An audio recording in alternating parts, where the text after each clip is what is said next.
How to know who liked you on Happn. So the very first thing you want to do is to head over to your application Happn and make sure you are logged into a specific account. Once you are in here, head over to likes option at the bottom. It will land you on this interface. Here you will get to see two options. One is boost your profile and the other is improve my profile. Let me click on boost my profile. Well, in order to boost your profile, you'll need to pay a certain amount of dollars. You can simply tap on continue and then move into the process. Once your account has been boosted, it will increase your likes and get more crushes. And the main thing is, you will also be able to see the people who have liked you. And you'll be good to go.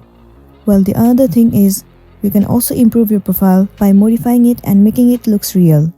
Once your profile has been improved, now within certain period of time, you will get the feature where you will be able to see the people who have liked you, and then you will be good to go. So that's it, and this is simply how you can see the people who have liked you on Happn. I really hope this video is going to be helpful for you. If it does, please make sure to like and subscribe to our channel. And thank you for watching it till the end.